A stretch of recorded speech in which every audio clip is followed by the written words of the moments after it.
You know what's wild? Most people are still overpaying for car insurance just because it's a pain to switch. That's why there's Jerry. Jerry's the only app that compares rates from over 50 insurers in minutes and helps you switch fast with no spam calls or hidden fees. Drivers who save with Jerry could save over $1,300 a year. Before you renew your car insurance policy, do yourself a favor. Download the Jerry app or head to jerry.ai/Libsyn. That's JERRY.ai/LIBSYN.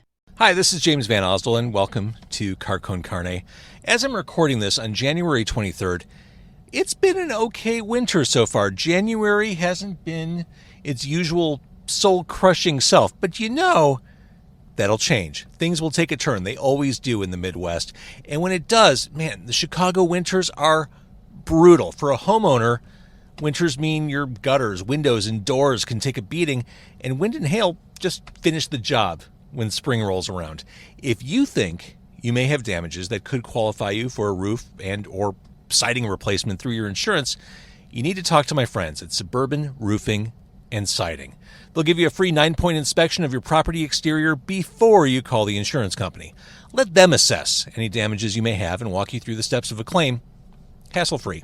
They're an accredited member of the Better Business Bureau with an A+ rating, and all their contractors are licensed, bonded, and insured. They use the highest quality materials available at no additional charge to you. Again, that's my friends at Suburban Roofing and Siding, 224-677-6149, 224-677-6149, or visit them at suburbanroofingandsiding.com.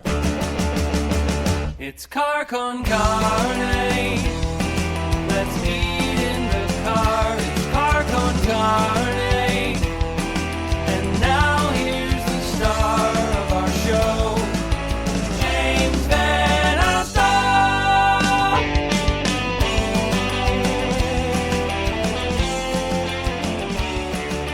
And now, here's the problem.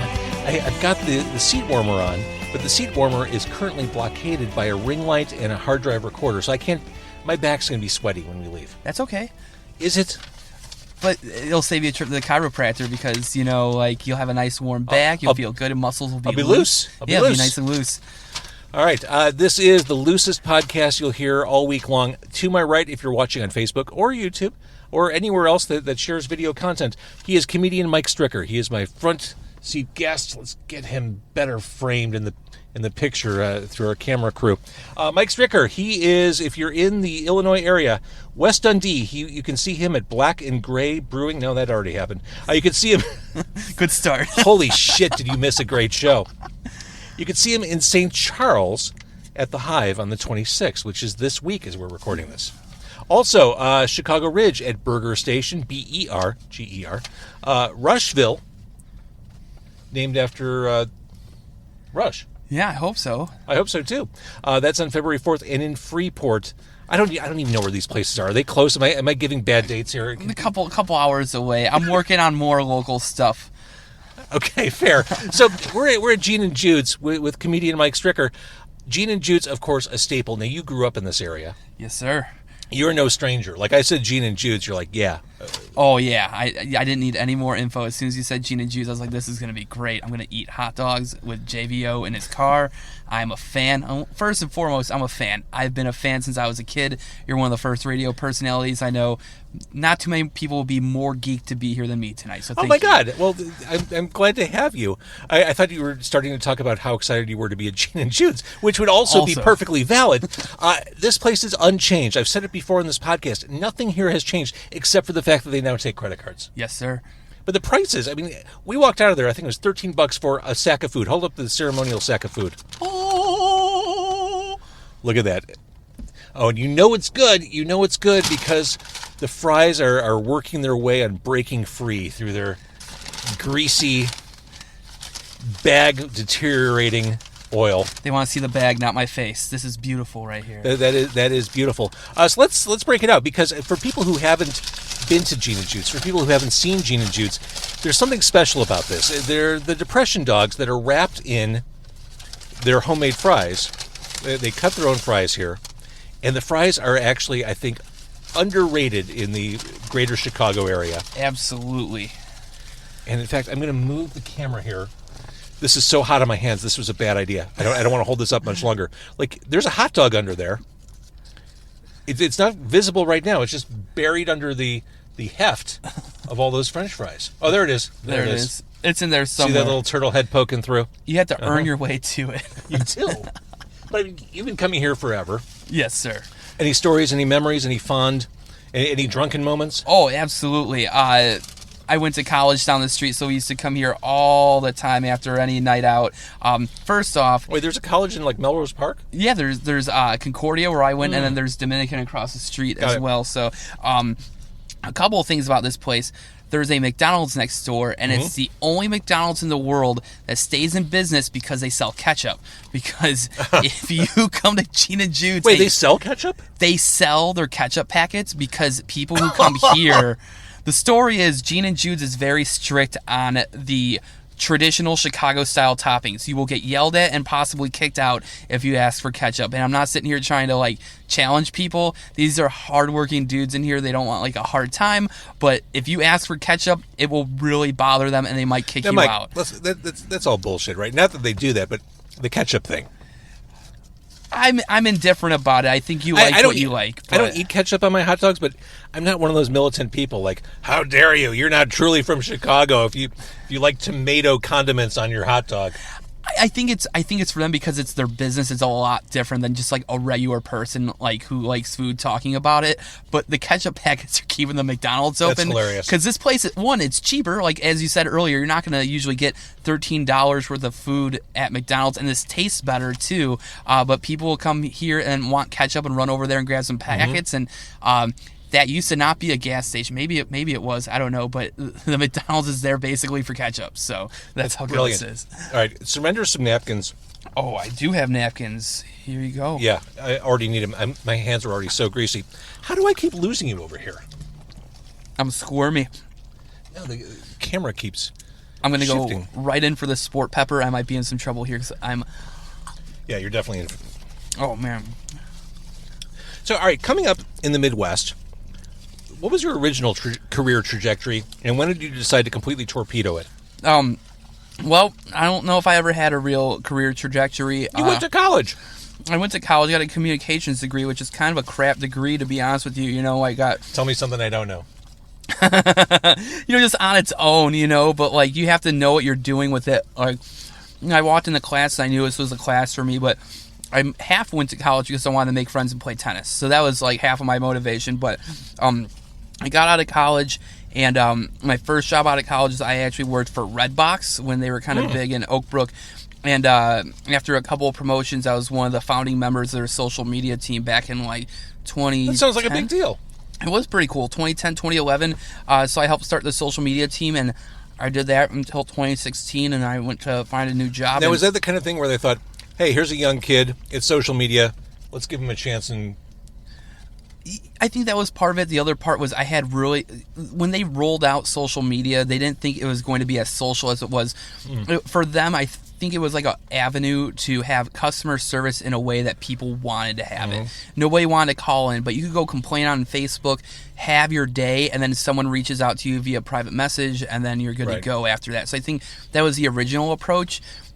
And I'd been working with their customer service team before that, so they're like, he's got experience, he's social media fluent, and I think that might have been helpful at the time. By the way, is it astonishing to you, or is it as astonishing to you as it is to me, that Facebook basically has no customer service? None. Like this juggernaut, this thing that has inserted itself into all of our lives. If you need help with anything on that platform, you are fucked. You are Googling it. You're looking at a YouTube video. There is no one to help you. You can shoot up that flare. It's like being on a desert island. My wife lost her account, and someone logged in, and you can clearly see that it was not her, and we couldn't get it back. She lost all the pictures of growing up. I mean, she had the account for 10, 12 years. She lost everything, and a lot of people upload photos on there, and then they just delete them from everything else. Like, if you do that, your account gets taken, it's gone. I'd highly recommend using passwords with at least a symbol and a number as well, just to be safe. But no customer service. I just feel like everybody wants to work for Facebook, but nobody would want that job. Like, like Facebook doesn't want to have like shitty jobs. You know what I mean? Like, they don't want to be like, oh, you work for Facebook, that's incredible, what do you do? Like, I respond to complaints. Nobody wants to be that person. They want to like sit at the desk with business cards and like do social hour or whatever they do there. Of course, they don't have customer service. It's astonishing to me. And Amazon has it, but there are layers. You have to like solve a few puzzles to get to their customer service. Yeah. All right, so Redbox, social media, we're walking the path through your career to comedy. Okay. So I had a friend who I worked with at Redbox. His name's Nick Lulo. Great guy. He had done some comedy, and we used to have these quarterly events at Redbox. At the time, it was kind of like working for like a semi-Google. Like anything could happen at work. Like that startup culture. Yeah, and they had money too because, you know, McDonald's was an investor. So like you'd walk into work and they're like, oh, we're going to take you in a limo to the Cubs game for the rest of the day, and that is your day at work. And we're like, oh, cool. Or they're like, hey, there's 500 Chick-fil-A sandwiches on the counter in the kitchen, and if you don't have time to get one, we'll give you a card so you can go get a free one. Or like, Dave Coulier from Full House is coming in today, and he's going to do a meet and greet and take pictures and autographs with everyone, and there's cupcakes. Just that is so startup culture. Yeah. Just lighting money on fire. Oh, they were so bad. Like, lighting money on fire so bad. They had like a 10-year anniversary party, and like Corey Feldman was there, and all these random people. The Bare Naked Ladies played a private concert. Corey Feldman isn't worth buying a cameo from, let alone bringing to a startup office. I asked him to sign my little lanyard I had, and he asked what my name was like 3 times. He's like, what's your name again? I was like, Mike. Mike. It took him like 3 tries. It was so bad. But they would have these quarterly meetings, and they would have like different like entertainment and stuff like that. So the idea was I was going to write some jokes and tell them at the quarterly meeting, and that never happened. Over time, I started doing kind of freelance social media for other places. So there's a great spot that you were just at recently in Berwyn called Cigars and Stripes. Great spot. Great spot. That is the manliest place I've been to in a while. It looks like it would be a Rob Zombie project, just like the horror theme and the barbecue and just the badassery of it. The horror theme. They smoke cigars. They drink bourbon. They eat barbecue. They eat smoked meats. There's gambling in the place. I mean, the best beer. It's one stripper pole away from like hitting every checkbox. Yeah. So I would go there to help with social media, and the bartender Kelly one time was like, "Hey, we have open mic tonight. Like, do you want to sign up?" And I was like, I'd been thinking about it for quite some time. I'd gone and seen some comics there that really motivated me to be like, "Hey, there's a path here. You don't just like go to the Improv in Schaumburg and headline. There's a path to this, and this path seems a lot more clear and reasonable now that I know that there's like local places and you kind of work up to that." So I signed up for the open mic, and all my friends came out, and next thing you know, there were a couple bookers in the room after the open mic, and I'm not going to say it was because of my comedy that I got the booking offers, but definitely had to do with the fact that like 20 people ran out there on a Wednesday night to see me do comedy. And so I got offered a gig, and I wasn't going to take the gig, and I was just going to be like, this is a one-time thing and I'm done. When the booker, a guy named John Griffin, said the show was at the Double Door in Chicago. And then I stopped because I'm a huge music fan, and music was always like my original passion, but I never had any like artistic ability or anything like that. I was like, this isn't just like, oh, you're performing at the Double Door, but it's like everybody's performed here. Anyone you could think of, like the Smashing Pumpkins, Queens of the Stone Age, like Kanye, Kid Rock, like just everybody, all the big names have been here. The Rolling Stones have performed here. Like, this would be a cool like life story. And so I practiced for 2 months to get ready for that show. Then after I did that show, I blinked and it'll be 11 years in a couple weeks. Damn, good for you. Thank you. A quick side note, the Double Door is returning. It'll be in the Uptown area at Wilson and Broadway. The latest episode of the Double Door podcast, episode 19, is now available. Go to doubledoor.com or visit Double Door on Facebook. I produce the podcast. Nice. Just to tie it all together. You do everything, James. You're one of the unsung heroes of just the scene of entertainment and music in Chicago, so thank you. Thank you for singing. Yeah, of course. I'm no longer unsung. You're singing. You are. I'm freak someone out in this Gene Jude parking lot. This week I'm hyperextended. I got called for jury duty today at Daily Plaza. Got picked. Waited all day long. Found out right around 6 o'clock that I'm on a jury as of tomorrow. I think this jury, from what I understand, 6 days of argument, then a couple days of deliberation. Like, this is my world. for the next couple of weeks. I don't want this to be my world. But that said, it's like, oh my God, I still have work to do, which I'll have to look at night. I still have a podcast. I got too much going on. So thank you for singing my praises in the present day. I don't know how I'm going to keep it together the next couple of weeks. Sucks to be you. It sucks to be me. This is delicious, right? Oh, man. And the tricky thing with Gene and Jude's is you kind of want to get 2 hot dogs because they go quickly. But the hot dogs are wrapped up in French fries. So if you order 2 hot dogs, it's too much food. It's too much. You get the double dog. That's the trick here. That is the trick. You're right. You get the double dog because it took me 5 to 7 minutes to eat the fries, and I've been on this hot dog for about 45 seconds, and it's almost gone. Like you have to earn your way to the hot dog. So, all right. So my jury duty aside, you mentioned music. Your interest in music. You've worked kind of on the fringes of music, or not even on the fringes. You've worked around live event space. What similarities do you see between music and comedy? I think there's a lot of similarities, and I think that a lot of people are too scared to try to bring the 2 communities together. But I agree. We have, I would say, probably the 3rd strongest comedy scene in the country in Chicago, behind L.A. and New York. LA is where comics go to quote unquote get famous, and New York's where New York's where comics go to get like really good at comedy. So then you got Chicago, which is a great place to do comedy, but there's no like industry here, and so that's what holds a lot of people back from going out and doing stuff. And then you have incredible like music talent out of Chicago, and it's so good that people from nearby smaller big cities want to flock here for music. We have some of the best venues on the planet in Chicago, and I just think that they could work together more. But I mean, the general idea is the same for, you know, music and comedy. You come out to a show, you get there a little early, grab something to drink, you know, you socialize with people, your show starts, you enjoy the show, maybe you make some new friends, maybe there's a moment that you remember, you know, in that time. I just think there's so many ways they can go together, and they have gone together. Like you and I met at the first MS Sucks benefit. Which, okay, full transparency, I'm an asshole. I forgot that. When we first got together here at Gene and Jude's tonight, I completely forgot that, and I feel terrible. This is the kind of stuff that haunts me, Mike. That's okay. That's okay. It's not okay. You're being nice, but I am being nice, you know, because like I said, there was tons of people running around that night, and I was like the lone comedian, and I was like first out the gate, and I got them ready for you, and I think it half went okay. I got a couple of mean messages online afterwards. No, did you really? I got like 2 or 3 mean messages, and it was because there was a couple like drunk hecklers in the front, and I was just like, hey, like, you might have had a couple too many drinks, you know, like, I'm just gonna enjoy this night with my friends. Like, that happens sometimes because I'll never understand hecklers. Never. I think it's easier to bring music into a comedy space than it is to bring comedy into a music space. I agree. The reason I think that is because with music, you can sit there and talk. You can talk with your friends. You can clink drinks. You can make some degree of noise.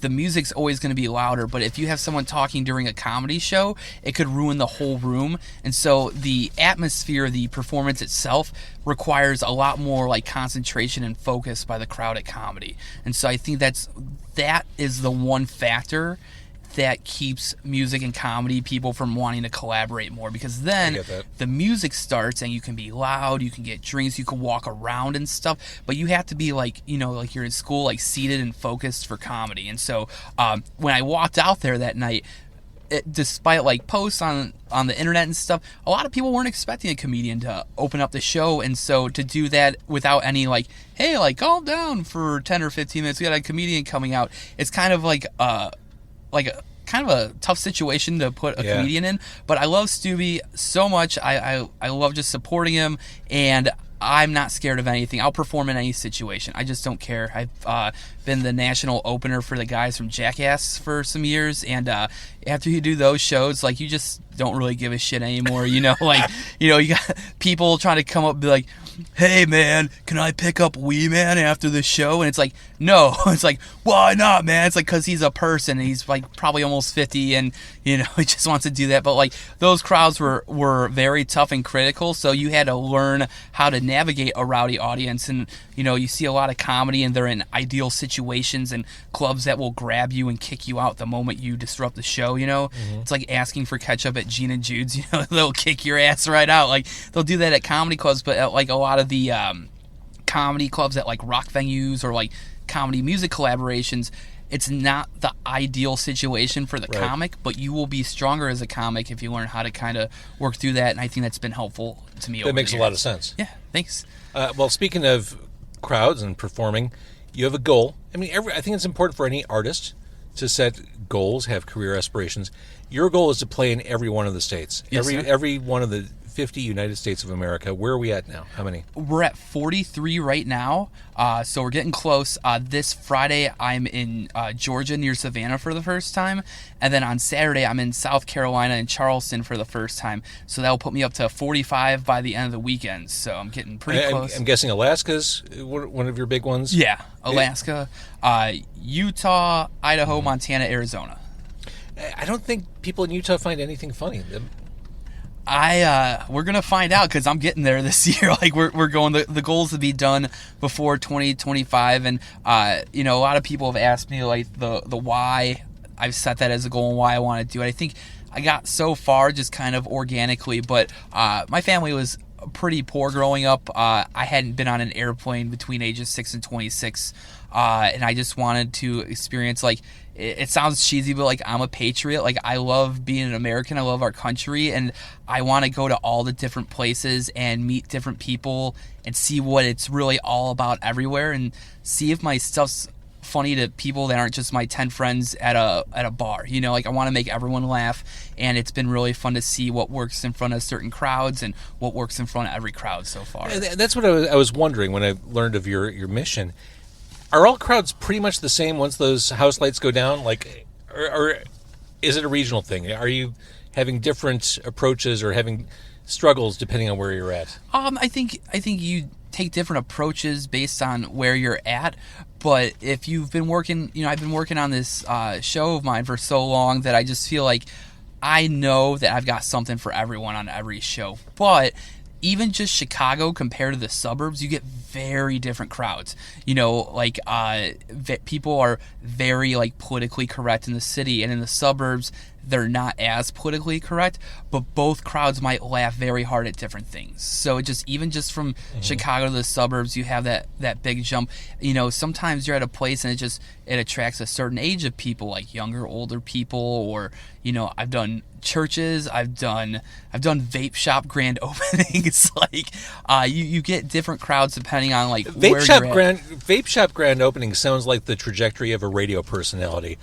Meet Mike Stricker Saturday from noon until 2 at Bob's Vape Shop in Villa Park. Oh man, it was so much funnier and awkward than that. Like, so I did 2 vape shop grand openings. Both were in Bradley, Illinois, and I did the first one, and they're like, "Hey, we're opening a vape shop. Do you want to come do comedy? We'll pay you X amount of dollars." And I was like, okay. And I went and I did the vape shop grand opening. And then the second time, a couple of the same guys reached out and they're like, "Hey, the guy who owns the first vape shop sucks, so we're opening our own vape shop in town, and we're having a grand opening, and we're going to hire..." I think this is how Pizzeria Uno happened back in the day. Like, we're going to have a vape shop grand opening, and we're going to hire Mike Stricker to do comedy, and we're going to give him $50 more than he made at the first place, and we're going to throw in free barbecue. And I was like, okay. Sold, I'll do it. And I did it. So being in comedy as long as you have already, as far as building a brand goes, isn't podcasting the next step? It seems like everyone in comedy has a podcast now. Yeah, and that's why I haven't done my own. Like, I don't mind podcasts at all, and I think like this podcast is a good one because you serve so many different purposes in it. But it's just like there's an agenda, there's like a theme, there's like a format. You've got the food, you're talking to people in like entertainment or in food in Chicago. I just feel like there's so many podcasts where people are just very like into themselves and just think I could bring on a guest and we're just going to make something amazing happen organically, and it's like that's not true. Maybe it was true 5 years ago or 6 years. It's not anymore. And I cringe whenever someone says, "I'm going to start a podcast. We're just going to talk about all the stuff going on. We're just going to talk about the topics that people are into." Like, who's not doing that? Yeah, exactly. So exactly. I love performing. I produce some shows too. A couple of my friends and I, we started this production called Beer Flight Comedy, where we specialize in comedy shows at breweries around the Chicagoland area.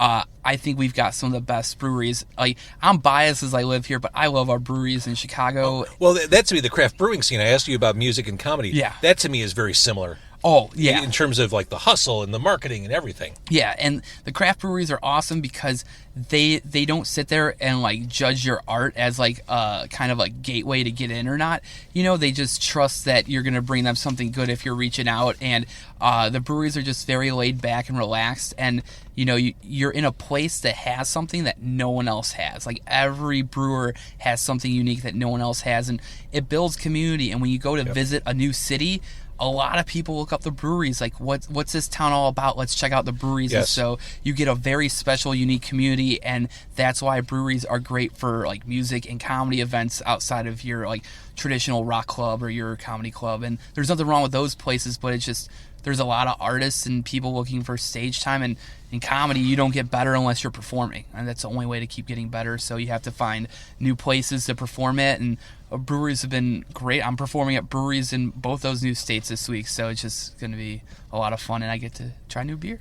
And if you're looking for a red thread of Car Con Carne episodes, the word community comes up all the time. Whether I'm talking to a craft brewer, a comic, a musician, I mean, it's what it's all about. Yeah. It's building community, not in the cliche way, but doing meaningful shit and building your tribe, so to speak. Yeah, and it's you know, like you said earlier about like building your brand and building your community. It's not, you know, I've got a good kind of feel for my brand with comedy. Like there's certain things I say yes almost always. I try to be a yes person, but every once in a while I'll get like an offer and I'll just be like, no, like I can't do that. And I can give an example in a minute. I think part of it is building your own personal brand and finding your voice, and then building the community around you and surrounding yourself with people that are driven and want to support each other and help each other grow as artists and, you know, members of the scene here. So if you want an example of me saying no to something, so here's one.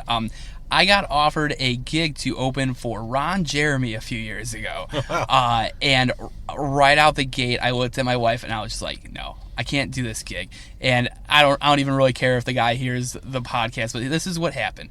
I got offered to do this gig opening for Ron Jeremy, and I told my wife, like, hey, I just got this offer, and she's a conservative Christian, and she was just kind of like, I'm going to let you make the choice, which was cool. And so I was just like, no. And the guy was like, why not? I was like, look, if you wanted me to open this show and pay me some cash and come do a set and get paid and go out, that's fine. But you don't want that. You want me to promote the show on my social media. You want me to invite my friends and family and stuff. And at the time, I was a youth group leader at our church, and so some of the kids. I'm learning so much about you tonight. Yeah. And so like some of the kids were following me on social media, and parents and stuff. And it's like, and I'd have to explain to them like why I'm working with Ron Jeremy, the porn star, on this show.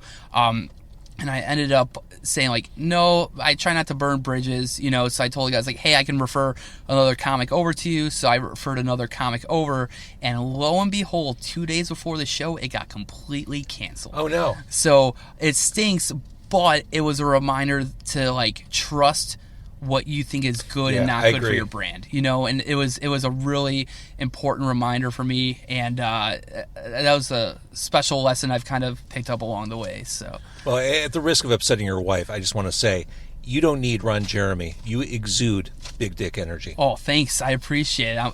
That's going on my quotes. If I'm gonna put it on my social media. Perfect. JVO said it's got to be true.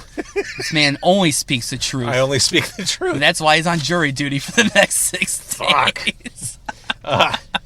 Again, comedian Mike Stricker in St. Charles on the 26th, which is Thursday night? Thursday, yeah. At the Hive. People are buzzing about it. Obvious joke. There it is. Boom. Someone had to say it. I knew it wasn't going to be you because you're a good comic. And you mentioned Beer Flight Comedy. So to keep up on you, Mike Stricker, Mike Stricker Comedy on Facebook. Yep. Mike Stricker _ on Twitter and Instagram. Yes, sir. There must be multiple Mike Strickers. Yeah, someone took the OG one. I wanted to do that so bad, just come up with great Twitter handles and then sell them to the famous person who gets them for like $25,000. That's called squatting, right? I think that's called squatting, but I think it's fair game. I would, Chrissy Teigen, John Legend's wife, she announced that she was deleting her Twitter, and she did. I tried to change my handle to hers right away because I knew she was going to come back. I was going to be like, $25,000, Chrissy, and it wouldn't let me take it. But damn, that was a good idea. It's not predatory at all. I'm glad that didn't work out. She can afford it. And meanwhile, I've got to figure out who on earth has James Van Osdol on Instagram. I've been James.Van Osdol forever. WTF? Let's find them and frame them for something, and then you can have it. How dare they? That's bugged me for years. I'm no longer on Twitter, by the way. Yeah, I couldn't tag you in anything this week, so that's all right. I kind of maxed out. I'm good. You know, I stay on there because I have some connections with people on there that I Twitter wouldn't makes have sense for otherwise. comedians. Twitter, Yeah. I mean it's a great way for you to kind of workshop jokes and direction. I get that. I blocked a bunch of words that I was just tired of seeing, and I just tried to block a bunch of stuff that just seemed like it exuded like just negativity and like hateful and stuff. It's like, and I don't. That's what I should have done. And it's like I don't have a problem with people like saying what they want or whatever, but it's like if what you're saying is constantly taking a toll at like my well-being and is causing me to be negative, then I have a responsibility to do something about it. Absolutely. And so, I think that's a pretty feasible approach. So here's the tricky thing: we're kind of at the end of our journey here, Mike. I wouldn't say I'm starving, but if push came to shove, I could do another hot dog. absolutely, yeah. I could find room. I could compartmentalize room in my stomach to allow for another encased meat. We should do a hot dog eating contest. Who's going to put down the fries and hot dog first? We still got some of our drink. You'll be hydrated. I'm all about it. I watch eating videos on the internet. From what I understand from hot dog eating contest pros, it really is the bun you have to have a strategy for. Yeah. Because that just gets all dry and... Like you can choke those things down all day long, but it's the bun that kind of gums up the works. Yeah, I mean, Nathan's isn't going to sponsor. It's going to be two dudes just shoving down a hot dog on a Wednesday night in Chicago. The least sexy podcast in the Chicago area. Oh, I should mention, you're not a musician, but I should mention Car Con Carne is nominated for Best Music. I should have said this right out of the gate. This is poor branding right here. Car Con Carne nominated for Best Music Podcast in the Chicago Reader's Best of 2022 survey poll. You can vote until mid-February, please. Car Con Carne, 800 episodes plus, over 100 episodes last year alone. I'd love your support. I will vote for you every chance I can. I'll get all my different email addresses. Good. We'll do it. We're gonna win this thing. We're gonna win this thing. I say we like it's me or something. You're gonna win this thing, but we're gonna help you. I've been nominated before, and I always feel guilty asking people for help. And then I took the extra step this year. Here's the hustle that the Reader does. First of all, they're generating God knows how many page views, and selling against them. They're probably doing okay.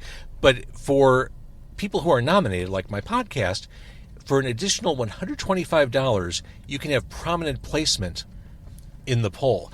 So, there are like 6 nominees for Best Music Podcast. I spent $125 to get a logo. It's a total scam. Yeah, that's but bullshit. I feel like I had to do it. I mean, if you really want to win, the will to win, but that's still bullshit. I feel bad enough asking people like you, hey, please vote for me. But then I'm like, if I'm going to go all in, I'll fucking go all in. I'll spend the $125, and here we are. You just got to tell all the other podcasts that are on there that it costs way more, and then they'll freak out and not do it.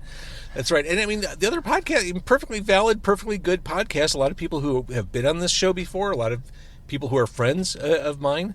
So it's a tough category. I get it, but I would appreciate your support. Absolutely. Mm-hmm. All right, Mike Stricker, I'm so glad we did this. I'm so glad we ate hot dogs together, and you are obviously keeping busy.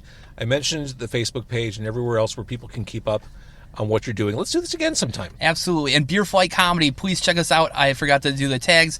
Facebook, Twitter, Instagram, Beer Flight Comedy with my friends Tim Brennan and Gina Palm. We produce brewery shows all over the Chicagoland area. If you own a brewery, you have a brewery, or you're like the event manager and you want to have some comedy at your brewery, we will work around your budget. We just want to come do it, and we'll have a great time. Hit us up. Oh, I'll throw you a bunch of names. Yeah. Yeah. Oh, yeah. All right. If you're watching on Facebook or YouTube, well, no matter how you're consuming this, thank you. Thank you for consuming this. That's Mike Stricker. Go support him. Go enjoy his comedy. Yeah.